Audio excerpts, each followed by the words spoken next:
Mighty number 9! Uh-oh.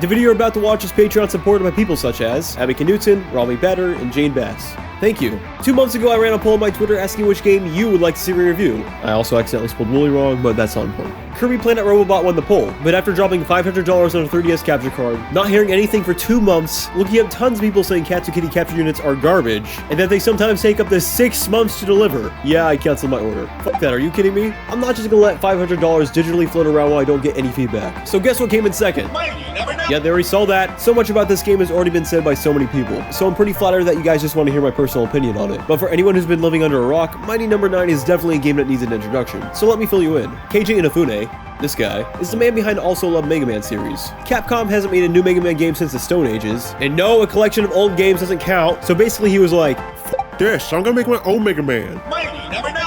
Yeah, then that game happened. Mighty number 9 was held up on a golden pedestal and then burned down by the same people who made that pedestal. Tons of bad press like you wouldn't believe. Most of the hate started after the release of this trailer. Do you like awesome things that are awesome? Insulting the intelligence of every viewer. Or at least that's why I didn't like it. But no, the real reason people got upset was because of this line right here. And make the bad guys cry like an anime fan on prom night. Are you kidding me? I don't know. I thought it was kind of funny. Come on, guys. Learn to laugh at yourself every once in a while. Then, close to the game's release, it was stated online that in response to all the hate, Inafune said, "It's better than nothing." This is not what he actually said. Turns out it was a bad translation, and what Inafune really said was that he owns all the fault of how Mighty number 9 turned out. And I owe an apology, because I made a half-assed joke about that in my Pokemon Go video. Can you believe this SilokHawk guy? What a jerk, right? All this drama and anger led to people dubbing Mighty number 9 as one of the worst games ever. And, I mean, does this really look like the worst game ever? No, it looks like a Mega Man. Maybe a half-assed Mega Man, but Mega Man nonetheless. But look, it's been a while, the hate train has died down, and I think it's time to give a fair look at Mighty number 9 as a standalone game, instead of just judging it solely on its circumstances. Come on! Snap out of it! Now!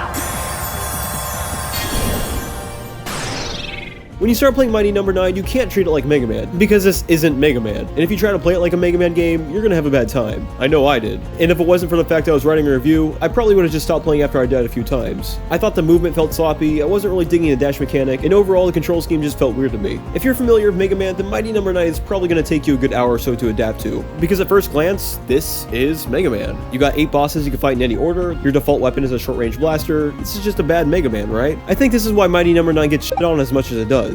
Well beyond the drama, that is. It's unfair, really. As someone who was disgusted playing the game for the first couple of goes, I gotta say, it grew on me. I started to understand how the game was supposed to control, I learned to level and boss strategies, and at times, I was even having a lot of fun. That is until I realized what was really holding Mighty number 9 back. But before I get into that, let's start with the positives. Hey, what were you saying about this not being Mega Man? It's not. This, however, is the game's biggest strength. Yeah, okay, SilokHawk. I'm serious. Once you accept that this isn't Mega Man, that's when the pieces start coming together. In comparison, Mega Man is a very simple action platformer with very deliberate and concise level design. This game, on the other hand, is really fast. Speed is something that is rewarded. The dash ability is more than just your standard dash you saw in games like Mega Man X. It is a fundamental component of how the game is played. You'll need it to make jumps, dodge attacks, and most importantly, kill enemies. Yes, the dash is actually used to defeat enemies, interestingly enough. As mentioned earlier, I didn't initially like this because it felt weird to me. Once you get the hang of it though, shooting some rounds into a baddie and then finishing them off with a dash is super satisfying. You are almost always moving a Mighty number 9, and you're punished if you're not. I like this. It establishes a flow, a really good game feel. On the presentation side of things, despite the limited art style they went for, I like a lot of these level themes. The radio tower was cool, jumping around and fighting enemies on top of moving vehicles on the highway stage was super rad. Hell, I even like the power plant stage that reduced visibility with outages, something I rarely like in a game. Finally, but definitely not least, I like how they took the time to give the bosses you fight some character. A lot of them do come off as grating, but the effort is still there, and appreciated. Best of all, when you defeat them, they don't just disappear for the rest of the game. Depending on what stage you play, and which Mighty numbers you've defeated, they'll actually interact with you and help you throughout the level. It gives a really interesting dynamic between the characters that you don't really see in Mega Man. Oh god, was that it? I think those are the only positives I wrote down. Well, time to start tearing this game apart. Hey, little Jimmy. Yeah? You want to know what the main problem of this game is? Yeah. Come over here, Jimmy. Sit in my lap. Let me tell you what it is. Are you ready? Yeah. The design choices are f***ing horrendous! Talk about drowning a good game in horrible design. And yeah, I did just call Mighty No. 9 good, because I honestly believe if they would have made some changes to the level designs and a few other things, I think the game would have been great. Before I get into my biggest argument, let's start with some of the minor gripes. Like how this game is complete bullshit! I'm stuck. No, seriously, I'm stuck.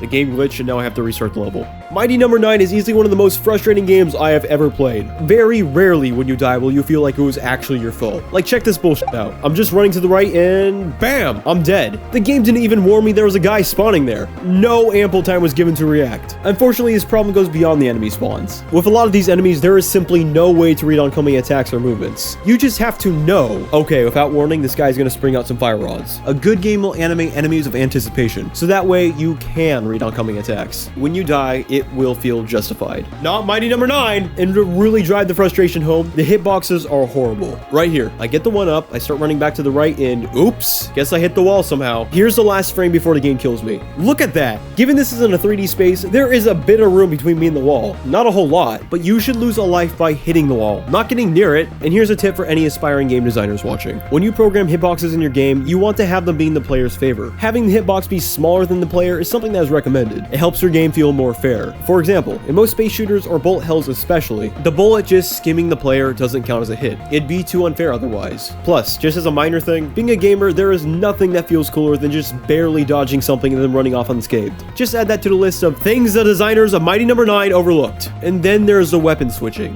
What a fucking chore. As I said earlier, I got used to the controls and overall how this game plays. One thing I never got used to though was how you switch weapons. So I'm sure most of you are familiar with how you switch weapons in Mega Man X. You can pause the game and do it from there, but for convenience sake, pressing either L or R will swap through the powers you currently have. I didn't think they could f something up as simple as that, but they found a way. Here's how it works. Assuming you're using an Xbox controller, pressing the Y button will swap between the standard buster and one of your powers. So how do you switch to the other 7?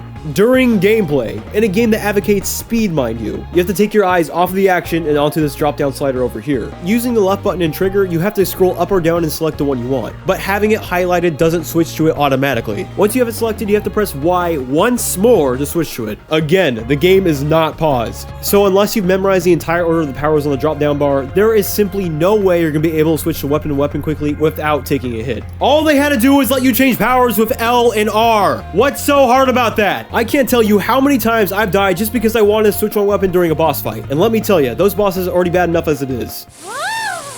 It's intoxicating! I feel dizzy! Whee! Not all of them are horrible, but there's a glaring issue that persists through all of them. To damage the bosses, you need to attack them with your weapon, as expected. But the thing is, doing this doesn't officially hurt them until you dash through them, and you can't just hit them once or twice and then dash. You can only dash through them after doing a considerable chunk of damage to them. Once you finally get them in a dashable state, you have to make your move immediately. Otherwise, you'll start to regain all the damage that you just spent all that time dealing. Okay, so there's two major problems with this. One, there will be multiple instances where you get the boss into a dashable state, but there isn't much you can do about it because they're too far away. So in other words, if you're not in a position where you can instantly dash through the enemy, or if you get hit by Mighty No. 2's bullshit out of nowhere ice attack, you can say goodbye to all that damage you just dealt. And two, you're prone to getting hit after you dash through the boss. There's a bit of leeway, but hardly enough. This is specifically a problem with the bosses because when you dash through an enemy, they're dead. So you don't have to worry about where you'll end up when the dash ends. Obviously, this isn't the case with the bosses, given they'll require multiple dashes to defeat. More than anything, it just breaks the pace of a game you want to speed through. Which brings me to the main reason why Mighty No. 9 is a flawed experience. The main problem of Mighty No. 9 is that a very small percentage of the game reflects the abilities of the player. I must stress, Mighty No. 9 is a very fast game, or at least it should be. Especially given the dash ability is such an integral part of the gameplay, I inherently just want to dash my way through the levels. But most of the levels are designed in a way where you can't really do that. You'll have to wait for some firebar to turn, or carefully inch up to some turbine and slide under it, and then die anyway. It really ruins the flow of the game. This is where I think the similarities of Mega Man really killed Mighty No. 9. A lot of these levels are designed like Mega Man levels, which you think would be a good thing, but it's not, because Beck doesn't control like Mega Man. When the game focuses on design that allows the player to sprint through it, really highlighting the speed aspect of the game, I think it's a blast. It really shows what Mighty No. 9 could have been. It makes no sense to design the levels in such a deliberate way, when there's timed power enhancements, combos, and most obviously, the dash, which again, is an integral part of the gameplay. More of these levels should have been designed like the highway level, a very linear, clear-cut path to the boss that is easy to read, allowing the player to use the dash ability more naturally. I'm not saying you can't design a game deliberately, but the designs of the levels should always reflect the abilities of the character. In fact, later in the game when you play as Call, who by the way is adorable, I love her design, the deliberate designs of the levels actually work well. Well, except for this bullshit right here.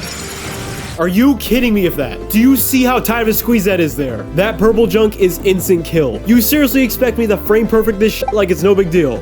Oh wait, I can hover.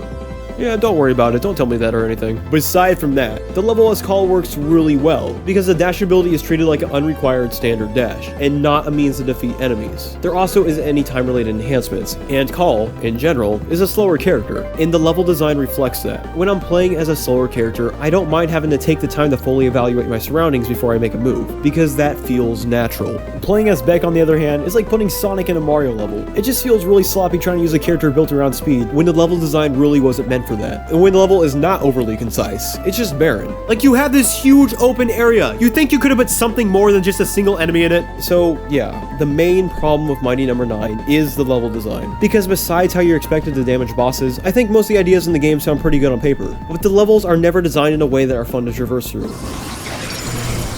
To conclude this review, at the sake of sounding like a broken record, Mighty No. 9 isn't a bad game. And when regarding the gameplay, the only bad thing about it is the design choices. Designing it like a Mega Man game doesn't accommodate anything this game tries to do. This is gonna sound weird, but I think if the game was less like Mega Man, it would have been better. Either that or make it some unoriginal one-to-one nostalgia trip that most people probably wanted. The problem is Mighty No. 9 doesn't have an identity. It does this in between, it's kinda like Mega Man, but it's kinda something else, that I really think stunted any potential that Mighty No. 9 had. I know I just spent however long talking about the game's flawed design, but Mighty No. 9 is not as bad as a game as people would like you to believe. More than anything, it's just a disappointing game, and that's why people exaggerate about its quality. I don't mean to make it sound like I'm saying the game is great, because I'm not. All I'm really saying is that if you plan on picking up the game for yourself, keep your expectations modest. While Mighty No. 9 doesn't deserve the absolutely horrendous rep that it gets, it's not exactly a masterpiece either. Not a horrible game, but at the end of the day, despite a handful of great ideas, there is a reason the game gets shit on in the first place. It wasn't good enough to save itself from development hell, and as a Mega Man fan, that's as unfortunate as it gets.